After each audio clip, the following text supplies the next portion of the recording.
जर घरी आली ना, पहिली चौकशी करते, आई आज बाबा जेवले का ग? नाहीये बेटी, ते सकाळपासून चहा घेतले नाहीये, ते कॉफी घेतले नाहीये, ते नाश्ता केले नाहीये, ते तिथे बसून आहेत. तू घे जेवून. का गाई? आज माझा जन्मचा बाप्पाशी आहे, मी नाही जेवणार.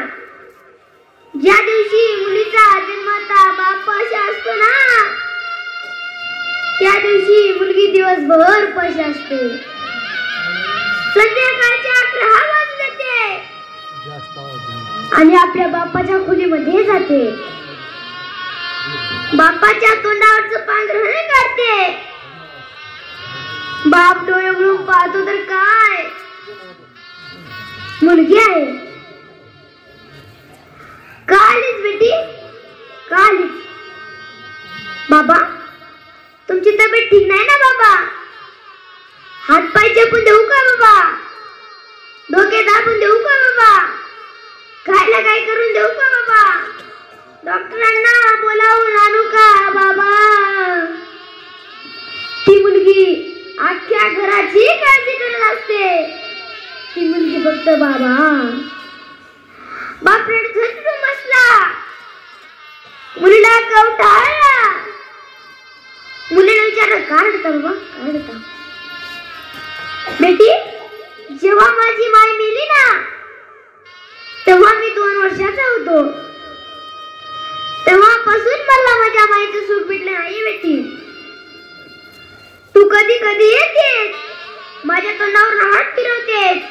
मला असं वाटतं की पांडुरंगा, ही माझी लेक नाहीये, ही माझी मायच माझ्या पोटी जन्माला आली की काय.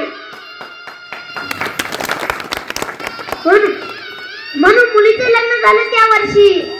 बापाचं वय 50 असू द्या, जेव्हा मात्र मुली सासरला न्यायात असते ना, एका वर्षात बाप 65 सारखा दिसतो. एवढा मोठा गधा बापा जीवनामध्ये. म्हणून कुणाची लेक असू द्या, कुणाची बहीण असू द्या, कुणाची ताई असू द्या, जेव्हा मात्र ती सासरला असते ना, एक पाऊल पण टाकते, मागे परतून पाहते. दुसरा पाऊल पण टाकते, मागे परतून पाहते. म्हणून कन्या सासुराशी जाये, जाये कन्या सासुराशी जाये.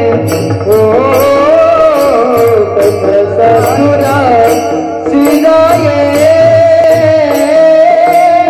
कन्या सासुरा